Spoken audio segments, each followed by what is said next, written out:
कान खोली कर सुन सरकार मोके तुमके जवाब दरकार।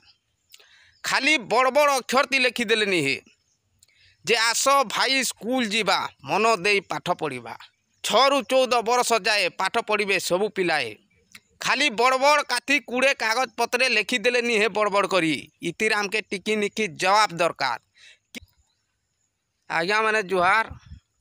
आज मुई मुख्यमंत्री मोहन माझी कर काजे भिडियोटे बनईचे जेनटा कि मुख्यमंत्री मोहन माझी एवं बसीचन राजगादी ती किंतु से चौकी ती बसीचन से मने बनेकर दने कर बसी थे मोटा ताकर बाट जीवा। तो देखो आज्ञा माने एबे जेन वर्षा सीजन के सेंती गरीब दुखी लोक माने बहुत हरियाण हेबा के पड़ुछन। कहबार उद्देश्य होचे जे मोहन बाबू तमे जदि राजगादी संभाली नहीं पार बोले तुम चौकी नु छाड़ी दियो हो नहीं पारूँ बोली को सरेंडर कर दियो। देखो वर्षा दिनिया कथा मुई आपण मान के गोटे वीडियो देखामी जेनटा कि बहुत असुविधार सामना करबा के पड़ुछि। तो वर्षा दिने देखो जे से गाँव रे कादो पचपची जुछि। प्रत्येक ग्राम को पक्का रास्ता हेबो लोके आउ कच्चा रास्ता रे जीवा आसीबा करिवे नाही एमिति केते घोषणा करूछंती सरकार।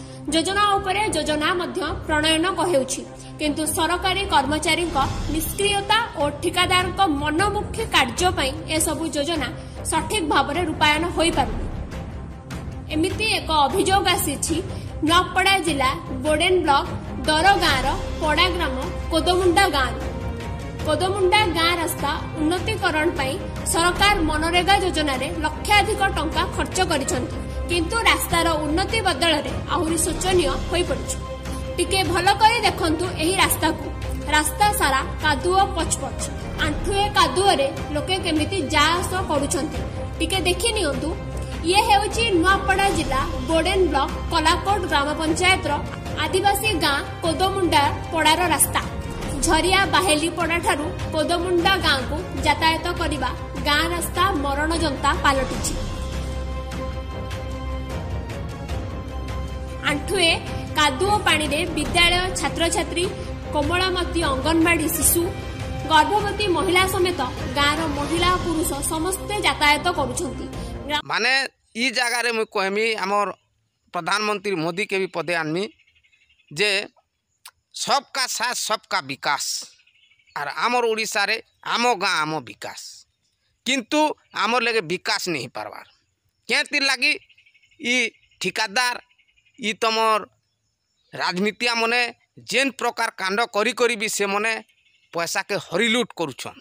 लक्ष लक्ष टंकार काम आछे कोटी कोटी टंकार काम आछे किंतु आमर गाँ गणा के पहुँची नहीं पारबार तार संगे संगे खाली कागज पत्र से टंका लिबि जुछि। आज्ञा माने आपण मने कमेंट करन ई कथा सते ना मिचे केनता कादो पचुचे देखो। तो मोर कहवार उद्देश्य होचे कान खोली कर सुन सरकार मोके तुमके जवाब दरकार। खाली बड़ बड़ अक्षर ती लिखिदेले नी हे जे आस भाई स्कूल जीवा मन दे पाठ पढ़ा 6 ରୁ 14 बरस जाए पाठ पढ़े सबू पिलाए। खाली बड़ बड़ काथी कूड़े कागज पत्रे लिखिदेले नी हे बड़ बड़ करी इतिर आमके टिकी निकी जवाब दरकार। केन हॉस्पिटल डॉक्टर अच्छे कि नहीं ना सेटा तदारक करबाक पड़बा केन स्कूल मास्टर अच्छे कि नहीं ना सेटा तदारक करबाक पड़बा। खाली बसी दी करी भाषण मारी देले नी हे जेन काम करब पूरा टिकी निकी हिसाब करो नहीं हेले तमे राजगादी नु उतरी जाओ बुझलो कि नहीं। मोर ई कथा अच्छे आर गोटे कथा कहमी आज्ञा माने एबे वर्षा दिनिया रे पान रो अभाव के किंतु एंती गोटे आर गोटे आपन के मुई वीडियो देखामी जे सेनो ई वर्षा दिनिया पेन और अभाव के किंतु से जगह लगे पानी अभाव नार रू पानी आनी कर पिउछन नार रू आपन माने के मुई देखौ छे नार रू पानी आनी करी पिउछन। गाना बरपदर नुआपड़ा जिला बोडेन ब्लॉक रो नागपड़ा ग्राम पंचायत अंतर्गत भूईपाणी ग्राम यह एक पड़ा ग्राम। बोडेन ठारू 25 किलोमीटर जंगल रास्ता रे गले पड़े बरपदर गाँ। ଗାଁରେ ରହନ୍ତି 28ଟି ଆଦିବାସୀ ପରିବାର। ସମସ୍ତଙ୍କ ଚାଳ କୁଡ଼ିଆ ଘର, କୁଲି ମଜୁରୀ କରି ସମସ୍ତେ ପେଟ ପୋଷନ୍ତି। ଗାଁରେ ପାନୀୟ ଜଳର ଉତ୍କଟ ସମସ୍ୟା। ଖରା ମାସରେ ସବୁଆଡେ ପାନୀୟ ଜଳ ସମସ୍ୟା ହୋଇଥିବା କଥା ଆମେ ଜାଣୁ। ବରପଦର ଗାଁରେ କିନ୍ତୁ ବର୍ଷ ତମାମ ପାଣି ସମସ୍ୟା। ଗାଁରେ 2ଟି ନଳକୂପ ମଧ୍ୟ ଅଛି, କିନ୍ତୁ ଏହାର ପାଣି ପାନୀୟ ଉପଯୋଗୀ ନୁହେଁ। ପାଣିର ରଙ୍ଗ କିଛି ସମୟ ପରେ ନାଲି ପାଲଟିଯାଏ। ଏପରିକି ପିନ୍ଧିଥିବା ବସ୍ତ୍ରରେ ଲାଗିଲେ ବସ୍ତ୍ରର ରଙ୍ଗ ନାଲି ହୋଇଯାଏ। ଗ୍ରାମବାସୀ ବାଧ୍ୟ ହୋଇ ନିକଟସ୍ଥ ଏକ ନାଳର ପାଣି ବ୍ୟବହାର କରନ୍ତି। ଏହି ନାଳଟି ଜଙ୍ଗଲ ଭିତରେ ଆସିଥିବା ବେଳେ ଅନେକ ଦୂଷିତ ପଦାର୍ଥ ସଂସ୍ପର୍ଶରେ ଆସୁଛି, ଯାହା ଲୋକଙ୍କ ସ୍ୱାସ୍ଥ୍ୟ ପକ୍ଷେ ଅନୁକୂଳ ନୁହେଁ। ବର୍ତ୍ତମାନ ବର୍ଷା ଋତୁ ଚାଲୁଥିବାରୁ ଏହି ପାଣି ପିଇବା ଦ୍ୱାରା ଡାଇରିଆ ହେବାର ସମ୍ଭାବନା ରହିଛି। ମାନେ এই ବର୍ଷା ଦିନିଆ ନାଲର ପାଣିକେ ପିଇଲେ ସେ ଗାଁର ଲୋକ ବା ପଡ଼ାର ଲୋକ କେନ୍ତା ହେଇକି ରହିବେ, ଡେଙ୍ଗୁ ମ୍ୟାଲେରିଆ ଦୁନିଆ ରୋଗୀ ହିସାବରେ ପଡ଼ିଯିବେ। ତ ମୁଁ କହିବାର ଉଦ୍ଦେଶ୍ୟ ହଉଛେ ଫେର୍ ବି ମୋଦି ସରକାର କହିଥିଲେ ଡବଲ ଇଞ୍ଜିନ୍, ଏବେ ଓଡ଼ିଶାରେ ଡବଲ ଇଞ୍ଜିନ୍ ହେଇଛେ। ଫେର୍ ବି କହିଥିଲେ ହର ଘର ଜଲ, ମାନେ ପିଇବା ପାଣି ସବକର ଘରକେ ପହଞ୍ଚା ଯିବା ପାଇପ୍ ଯୋগে। କିନ୍ତୁ ସେ ଜାଗା ଲେକେ ଦେଖ ମାନେ ବିକାଶ ହେଇଛେ କେ মোকে ইতির জবাব দরকার। ইতির আমকে টিকিনিকি জবাব দরকার। যদি আমি সর উত্তোলন নেই করমু মানে এই সরকার মনে সবু কাগজপত্রে পয়সা পুরা হরিলুট করিদেবে। তাপরে কে করমা গলা কথা গলা, তাপরে এনের তেনে করু সবকে পুরা বহনা করিদেবে।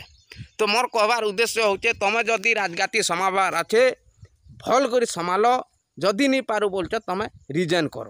মোর কহবার কথা এটা মানে কাঠি কুড়ে লেখিদেলে পেপর ফেপর তি ছপে ছুপা করে লেখিদেলে বড় বড় অক্ষর করে নি হে সে কাম হচ্ছে কি নি সে তার তদারক করবা পড়বা।